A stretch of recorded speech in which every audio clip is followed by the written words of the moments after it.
भरत वहां आया था, वो चित्रकूट में आया था भरत। दूर से देखा लक्ष्मण ने, गुस्सा आया लक्ष्मण को लगा कि ये भरत कुछ बुरा करने के लिए आ रहा है,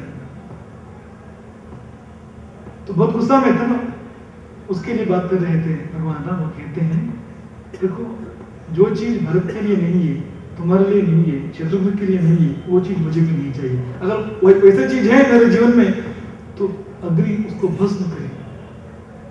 ऐसा था बंधुत्व, ऐसा था बांधवी विचारों में।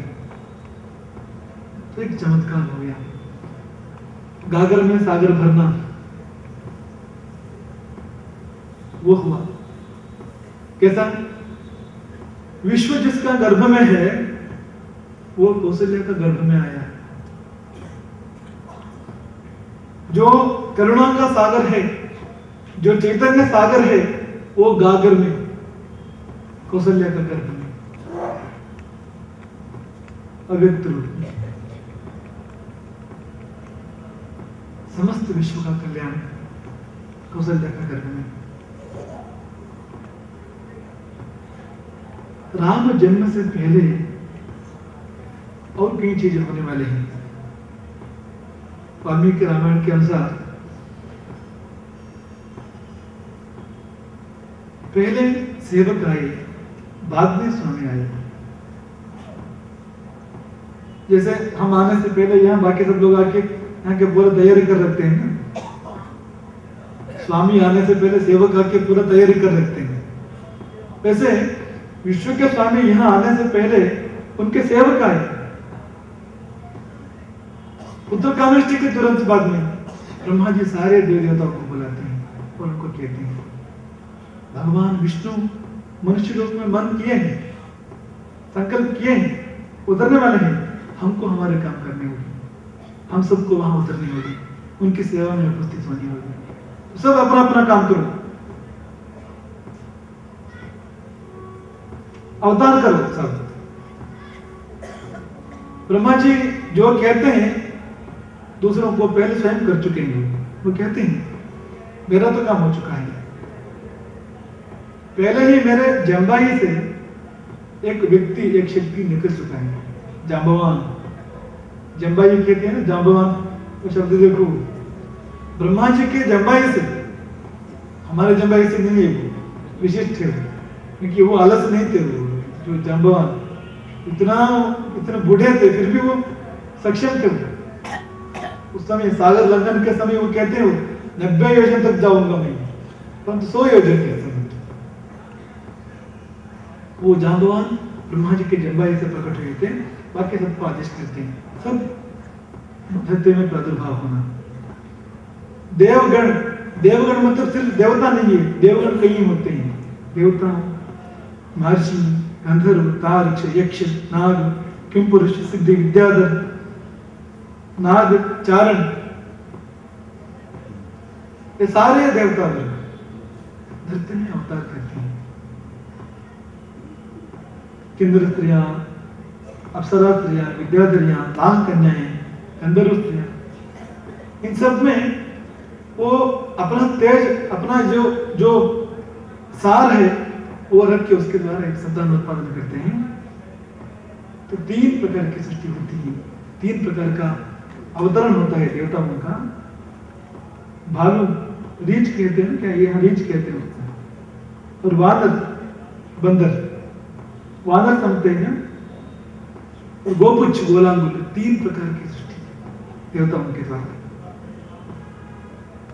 इंद्रदेव वाली बनाओ, सूर्यदेव सुग्रीव बनाओ, बृहस्पति तार बनाओ, तार नामक वानर, कुबेर गंधमादन बनाओ, नल विश्वकर्मा का अवतार है, जो राम सेतु की निर्मित की जो जिन्होंने, वो नल विश्वकर्मा का पुत्र है, अग्निदेव का पुत्र है। नहीं, अग्निपुत्र स्कंद भी है, कार्तिकेय जी भी अग्निदेव का पुत्र है, वो देव सेनापति है। कपि सेनापति, वानर सेनापति नील अग्निदेव का पुत्र है। वरुण का पुत्र सुषेण, और अश्विनी देवताओं को पुत्र 2 महेंद्र और द्विवेद। पर्जन्य का पुत्र शरद, निरुद्ध से दुर्मुख। ऐसे कई वानर, करोड़ों करोड़ वानर धरती में पैदा होते हैं। भगवान राम अकेले कर सकते थे, बड़ी बात नहीं थी। सुग्रीव कहता है ये बात, क्यों ये सब लेना, तुम अकेला कर सकते हो, परंतु अकेले नहीं किया, संगठन की शक्ति दिखाया भगवान ने। क्योंकि दो काम था, रावण का संहार और शिक्षा के लिए ये सब चाहिए था, सबको सेवा का मौका देना था। इसलिए अपनी पूरी टीम लेके आते हैं देखते हैं। हमें कभी कभी लगता है कि नाटिका की कंपनियां होती हैं, रामलीला के वो कंपनियां होती हैं, एक अच्छे आर्टिस्ट होता है, बड़ा कलाकार होता है, वो अपना टीम बनाता है, वो फिर वो कहीं जहाँ बुलाते हैं भी वहाँ जाते हैं, वहाँ 3 दिन का 7 दिन का 9 दिन का वो रामलीला करते हैं। वैसा लगता है पूरा टीम लेके यहाँ आए। एक नाटिका है, नाटिका का फल है एक बार दुख सब मिटता है, एक बार भूल जाते हैं, सारे समस्याएं भूल जाते हैं, आनंद पाते हैं। उन्होंने क्या क्यों नहीं किया, सारे दुख मिटा दिया, एक बार आनंद का बांटना सब जगह हो गया। भगवान का एक उचित विशेष नाटक है। तो सारे देव देवता धरती में आते हैं।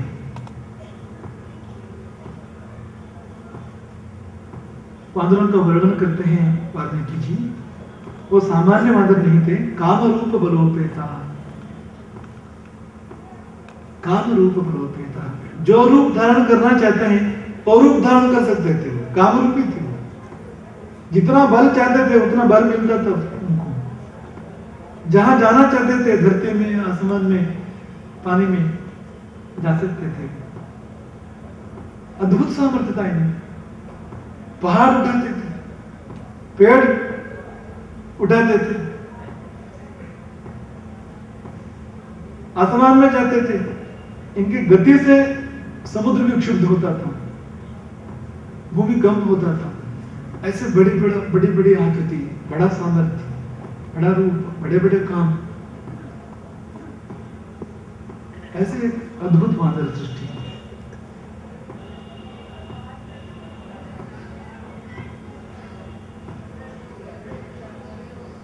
वो सब इकट्ठे होते हैं अपने आप। किष्किंधा दक्षिण में हमको बहुत अच्छा लगता है।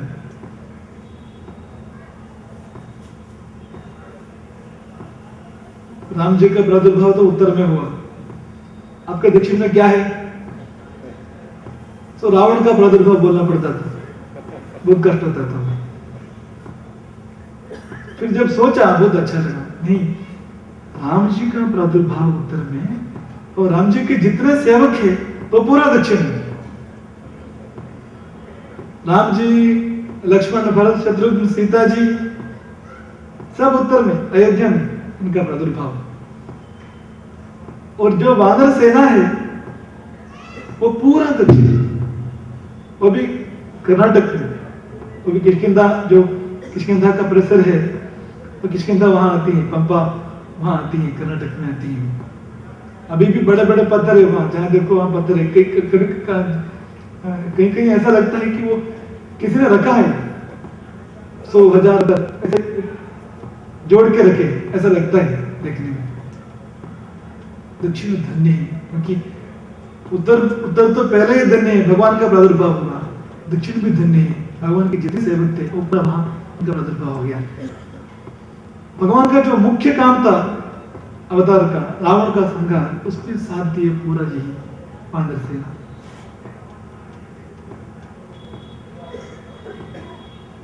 शरीर ही आयुध था वानरों का।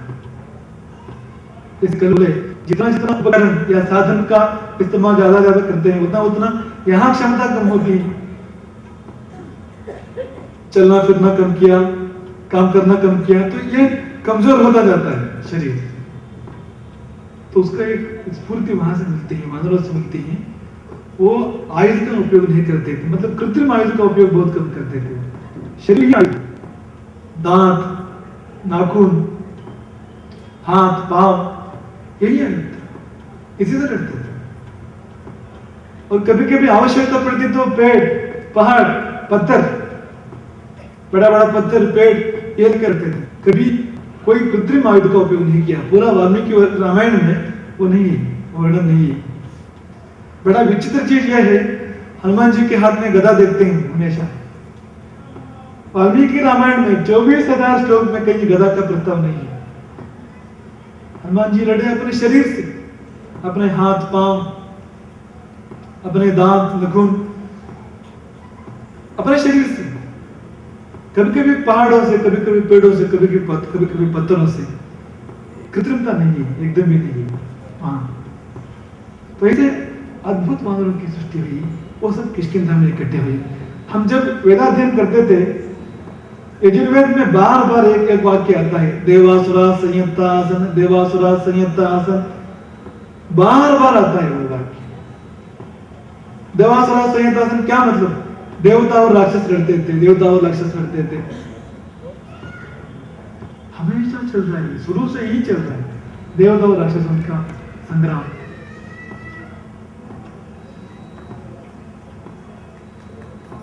ये वहां से शुरू हुआ है, सृष्टि से भी पहले,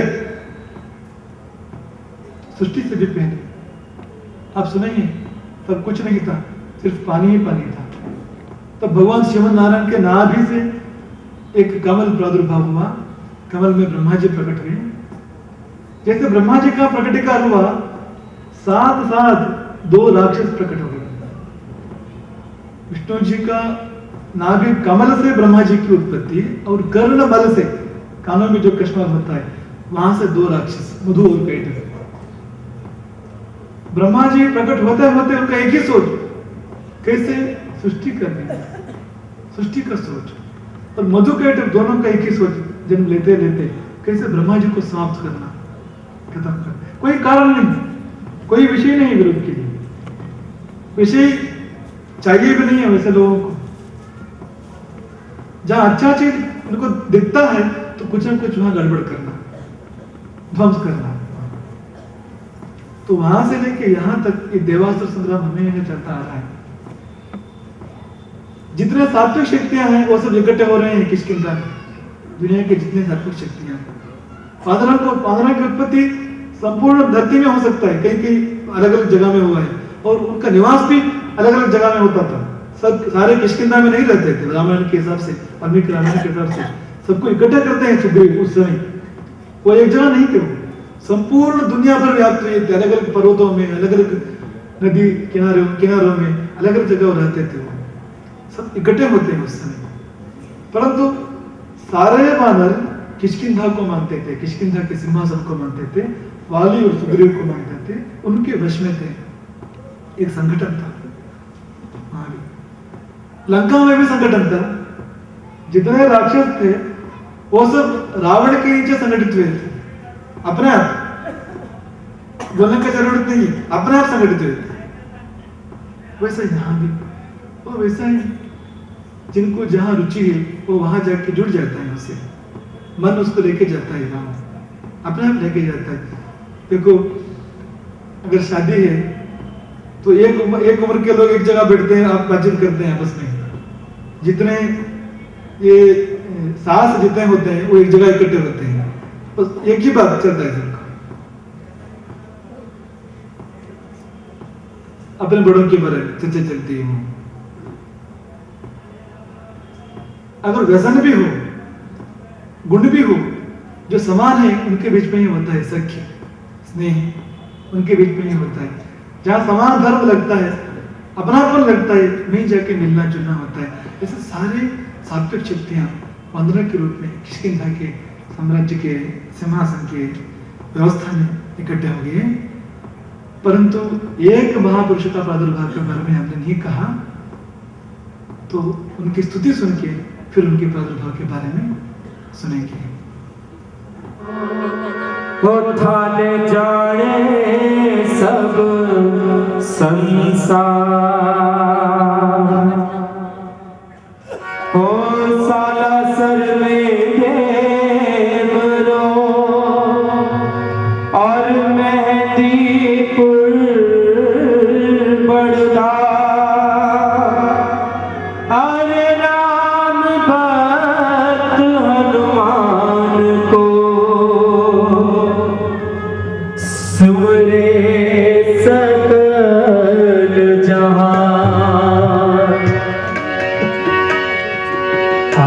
आसरो बालाजी माने थारो आसरो बालाजी माने थारो आसरो बालाजी माने थारो ते कष्ट निवारो पधारो मारे आंगणिए पधारो थाली में बुलावा जय जयकार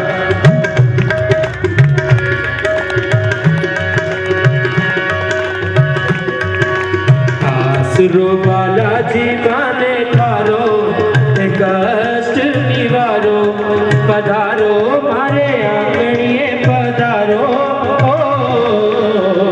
थाली में बुलावा जय जयकार ओ थाली में बुलावा जय जयकार ओ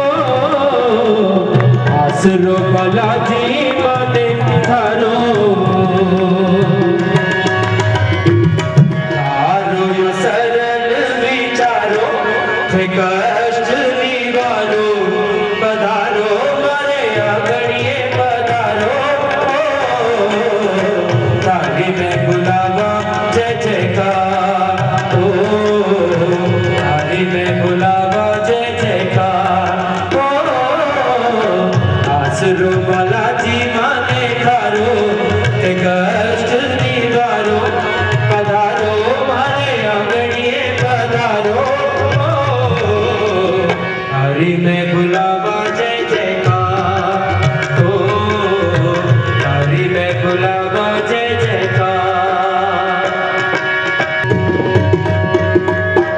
सारिया होते राम जी राकार शरण पड़ा की राखो जी मारी लाल सारिया होते राम जी राकार शरण पड़ा की राखो जी मारी लाल बैठा में उड़ी का बजरंगी थाने आ ओ बैठा में उड़ी का बजरंगी थाने आ चाले को नहीं रे कोई नारो थे कष्ट निवारो पधारो मारे आंगणिए पधारो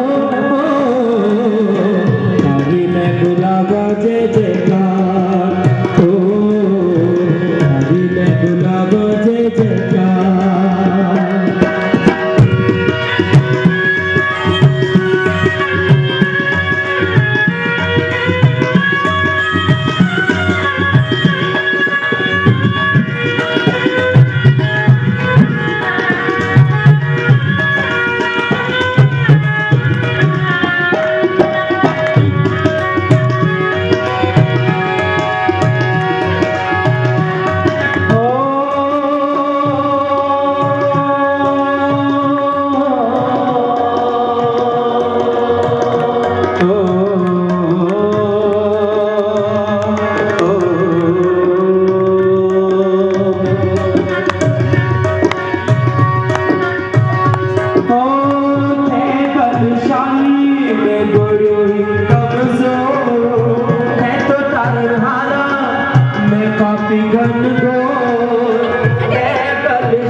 आखिर माने था कोई